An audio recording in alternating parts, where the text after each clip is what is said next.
है। आपका प्रेम, आपकी सहानुभूति, उसके लिए बार बार वंदन भैया, मैं नहीं। तो जो बुजुर्ग थे उनमें से उन्होंने कहा, मिसर जी, जिस नगर में या जिस बस्ती में कोई ब्राह्मण, कोई तितिक्षु तपस्वी ब्राह्मण, कोई संत, गौ माता या कोई भी किसी भी जाति का सच्चा पवित्र कर्मनिष्ठ व्यक्ति यदि भूखा प्यासा रह करके कष्ट सहन करता है तो उसके प्रभाव से पूरी बस्ती पे आपदा आती है, कोई न कोई संकट आता है, महामारी, अकाल, दुर्भिक्ष, ये सब पूरी बस्ती को झेलना पड़ता है। इसलिए आप हमें संकट में क्यों डालने डोल रहे हैं? तो उत्तर क्या दिया, भैया आप बिल्कुल सच कह रहे हैं, आपका एक भी अक्षर और शब्द असत्य नहीं है, परंतु जिनके नाम आपने गिनाए हैं ना, ब्राह्मण, संत और जो भी, यदि कोई अपने नियम की कटिबद्धता बस तितिक्षायुक्त जीवन जी रहा है, संयमित जीवन जी रहा है, और फिर उसके उस संयम में जा करके यदि इस प्रकार से तुम आए हो, ऐसे कोई यदि दान दे, ये पहुंचाए, तो उसकी साधना भंग करने का अपराध ज्यादा बड़ा अपराध होगा। इसलिए आप अपना इस अन्न को पूरे को ले जाओ, मुझे नहीं चाहिए। खूब सिर से तक आग्रह किया, प्रार्थना की, पर प्यारे ने एक अन्न का दाना तक स्वीकार नहीं किया। ये वो वंश है, मिश्र वंश में जिन्होंने जन्म पाया है वो सभी वंदनीय। यदि कहीं मेरी आवाज सुन रहे हो, अपनी प्राण चेतना को जागृत कर लें। आपका वंश कैसा है, आपका रक्त कैसा है। यदि आप गलत मार्ग का अनुसरण कर रहे हैं तो इन पूर्वजों के प्रति आप बहुत बड़ा अत्याचार कर रहे हैं, ये माना जाएगा। अपने वंश के प्रति बहुत ही बड़ी गद्दारी कर रहे हैं, ये इसका भुगतान आपको करना पड़ेगा, चाहे वो कोई भी हो। मेरे तो वंदनीय हैं, क्योंकि ये रक्त की बूंद बूंद मेरी वंदनीय है, परंतु आपको इसका प्रतिफल अवश्य भोगना होगा।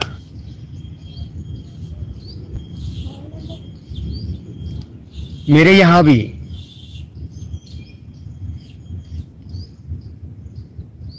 सर्वज्ञराम मिश्रा डीएम जी महाराज हाथरस के और शैलजाकांत मिश्रा जी महाराज, दो मिश्राओं ने मिलकर के यहाँ की कुछ छली मलिन साधुओं के साथ संगोष्ठी कर करके पूज्य बाबा महाराज की इस पावन स्थली पर से मेरे आवास को हटाया। छोटी सी टूटी फूटी कुटिया थी, आपने देखा था, उसे हटाया। और मुझे यहाँ शैलजाकांत मिश्रा तो जाने क्या क्या सुनाने के लिए हो रहा है, लेकिन वो भी मुझे स्वीकार है, क्योंकि ये मिश्र वंश, इसकी बूंद जहां भी कहीं अंकुरित हुई है वो मेरी गुरु परंपरा की रक्त बूंद है, इसलिए वंदनीय है। अपने गुरुदेव का, देवरा बाबा का, तो यमुना जी पे जाके इन्होंने घाट भी बना दिया। ब्रज विकास परिषद, तीर्थ ब्रज विकास परिषद के, ये ब्रज में आदरणीय योगी जी मुख्यमंत्री ने इनको सर्वे सर्वा बना के भेजा है यहाँ। तो अपने गुरु के लिए तुम यमुना जी पे घाट भी बना रहे हैं जाकर के। और यहाँ इस मिश्र वंश के केंद्र को, किले को, ध्वजा को नष्ट करने के लिए सेवक की छोटी सी कुटिया को भी हटा दिया यहाँ से। जो आज चारों तरफ कुत्ता, सुअर, चिलमची, गंजेड़ी, भंगेड़ी लोग इस स्थली को दूषित कर बना रहे हैं। क्या कहूं इनकी दुर्बुद्धि के लिए। फुल पावर में आकर के भी एनजीटी का सहारा भी इन्होंने लिया, लेकिन एनजीटी ने एक तो आदेश किया है पूरा नो कंस्ट्रक्शन जोन, कुछ भी नहीं रहेगा, और दूसरा आदेश मैंने केस डाल दिया था, वहाँ अपनी प्रॉपर्टी शो कर दी थी समाधि स्थल को। तो मेरे अलग से आदेश हुआ है कि समाधि और मंदिर कुटिया और जो संत भजन के पर्पज से रहे, नॉट रिमूव। जिला जज का स्टे भी है, हाईकोर्ट की डायरेक्शन भी है, लेकिन इन्होंने किसी एक साधु की, और साधु क्या कहूं, गुरु शरणानंद और उनके चेले चपाटों की भड़ास की शिकार होकर के मेरी कुटिया को हटाया। आज आप सब देख रहे हैं कि ऐसे दिव्यतम महापुरुष की समाधि स्थल पर कैसा तांडव हो रहा है, जहां पैसे का कभी स्पर्श नहीं था, लेन देन नहीं था, देने पर भी नहीं लिया जाता था, उनकी परंपराओं को पूरी तरह बखूबी निभाया जाता था। आज वहां खुलेआम पंडागिरी हो रही है, यही चिलम भांग गांजे चल रहे हैं, यही अत्याचार दुराचार क्या क्या हो रहा है, रात दिन मुश्किल हो रही है मेरा जीना यहाँ। लेकिन करूं क्या, मिश्र वंश के ही ये दो, सर्वग्राम मिश्रा जिलाधिकारी मथुरा और शैलजाकांत मिश्रा तीर्थ ब्रज विकास परिषद के महापुरुष, इन्होंने ही ये सब लीला की है। सर्वे सर्वा हैं। आप ब्रज का विकास करने के लिए आए या विनाश करने के लिए, ये तो आप जाने, लेकिन अपने गुरुदेव के यहाँ देवरा घाट बना करके और विश्व के गुरु के यहाँ कन्हैया के प्राण प्यारे बाबा ब्रजवासियों के जीवन प्राण सचल गोवर्धन की तलहटी को ध्वस्त कर दिया आपने आकर के। हर बुजुर्ग के पास बुजुर्ग एक सेवक होता है, नाती बेटा किसी लिए किए जाते हैं, बुढ़ापे में उसकी देख रेख करें।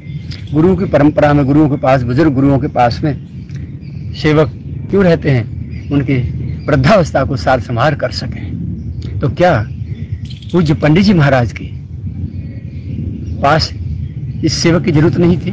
बालकाल से जिसने एक क्षण के लिए भी इनको नहीं छोड़ा, और आज अपनी उस पावर का प्रयोग करके आपने प्रशासन को ठोक करके कुटिया को फाड़ के फेंक दिया। कम से कम 15-20 लाख के तो ग्रंथ उसमें नष्ट हुए हैं। ये पूज्य बाबा महाराज के जीवन चरित्र उपदेश वाणी थे, जिनसे जगत का कल्याण हो रहा था। एक पैसा नहीं किसी ने प्रकाशित करा के भेज दिए, निःशुल्क वितरण हो रहा था अब तक, वो ग्रंथ भी इसमें नष्ट हुए। ऊपर से मलबे में बरसात ये सड़ गई। किससे कहने जाऊं, गोविंद की इच्छा पर छोड़ दिया है। जो भी है प्रभु की इच्छा, हर इच्छा। क्या करेंगे ये जाने। मैं तो कुछ करने की सामर्थ्य में भी नहीं, और सामर्थ्य भी बहुत है इनकी कृपा से, लेकिन मेरी साधुता और उनका, वो कहते थे भाई साधु कैसा, वो साधु कैसा जो सहनशील ना हो। जी रहा हूं जैसा भी जीवन है अपनी मस्ती में, मैं राजी हूं उसी में जिसमें तेरी रजा है।